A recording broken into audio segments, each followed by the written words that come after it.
time purpose or destiny is unknown, abuse and misuse is inevitable. In other words, when you do not know why you are here or why God has created you, you do all kind of crazy stuff and try to say it's God and not recognize I'm really missing what God is trying to say. And that's the problem in the household of faith in this hour, because there's a lot of stuff we're calling God that ain't even Him. And we must understand, believers, in this hour, why the enemy is trying to stop the prophetic, because he understands that prophecy causes you to be propelled into your destiny. See, understand, the devil ain't stuck you for right now. The devil's stuck you for where you're about to go. Do me a favor, look at your neighbor and say, I'm about to go somewhere. And so that's what the devil's trying to hinder. He's trying to hinder you from moving into the prophetic, because he understands the power of the prophetic.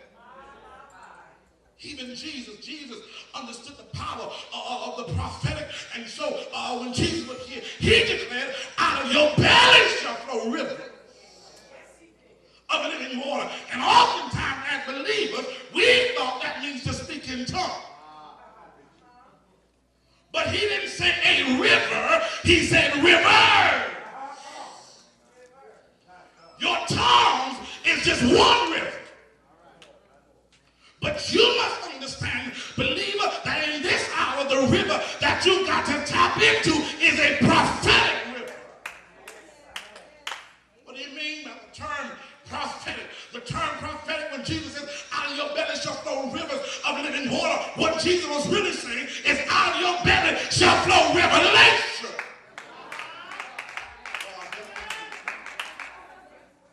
Most of us in this hour, our problem is we're no longer living based on revelation. We're living based on situation. Just look at our response in church. Our praise is often dictated by what we are going through. But when you're living prophetically, you don't dance because everything is wet. You dance while you're catching hell till everything gets wet. Catch your neighbor, say, I'm moving into the prophetic. We miss the essence of the prophetic. Come to the place that we think it's just about somebody calling me out, and fail to understand that you as an individual, your whole life is prophecy. Every day you get up, you are living based on the revelation of who God is. That's why the enemy wants to keep you out of the prophetic, because he understands once you flow in the prophetic, you start getting a revelation of who God is. Look at your neighbor and say, you need a revelation of who God is. Prove it to me, preacher. Proverbs 29 and 18 declares, where there is no vision. Now we read the text, but when you read it in the Amplified, it does not say where there is no vision. It says where there is no redemptive revelation.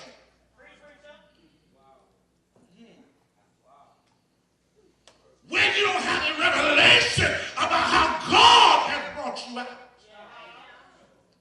When you don't have a revelation of the salvation process, causes you to mess up. Because the text says where there is no redemptive revelation, where there is no vision, it says the people perish. The term perish says they run wild, they cast off restraint, and they do all kind of crazy stuff. The reason why we got all kind of crazy stuff happening in the church at this hour is because we ain't got no revelation. We got all kind of crazy stuff going on. Right in the household of faith, we have cast off restraint and we are running wild. You've got to get a revelation of who God is and the redemptive process. The problem is that we think that the prophetic means everything happens in a moment's notice. We fail to understand that the prophetic is a process. God help me. And Bishop, I discovered that saints in this hour don't like the process. We just like the finished product. And see, oftentimes we like to glory in the finished product, but I've learned how to give God glory in the process.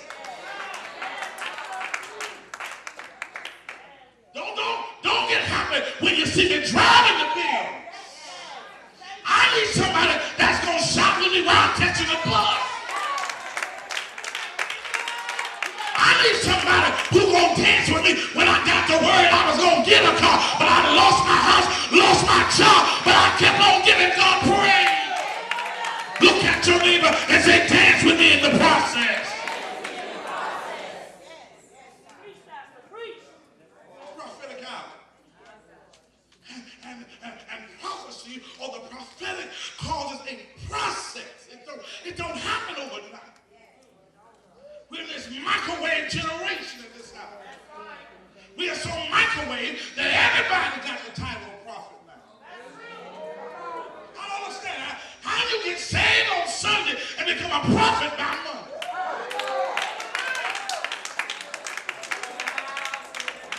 Most of the folks who were declaring are prophetic, their gifts have never been tried. When I was growing up, I'm going to hurry and get to the text. I recall when I was growing up in ministry, it was nothing from my pastor. She would preach a sermon and she said, sir, stand up. Now you prophesy to him. She said, I don't care if you got to speak in tongues, but when you come down, you better have a word. But now we got everybody got a title of prophet, but have not gone through the process. Because the prophetic is a process. It does not happen overnight to flow in the prophetic. You've got to go through something. I tell saints everywhere I go that salvation is free, but the anointing causes you everything. Look at your neighbor and say, do you really want to be anointed? So we must understand the power of prophecy. We must understand the power of the prophetic. The reason why we don't understand the power of the prophetic, because oftentimes we don't have an understanding of the prophet. Took the time to study just for a little while the term prophet. One of the definitions for the term prophet is one who proclaims, who announces, who declares, who utters communication. It implies a supernatural message that bubbles or springs forth out of your spirit. But then as I looked a little further off of the term prophet, I noticed there was another term for the word prophet, and it declared one who trips.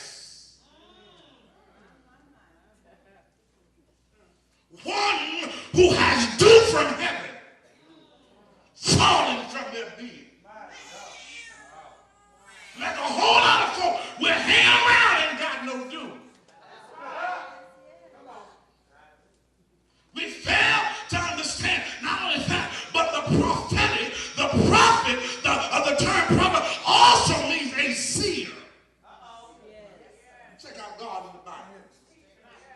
Time there was a prophet, you see, he denotes with certain prophets. He tell them, what do you see? Talk about you a prophet, you ain't seeing nothing. You can't see the forest for the trees, you ain't a prophet. He asked him, what do you see? Why would God say to them, what do you see? Because another denotation of the word prophet, or another word for the word seer, is an individual who has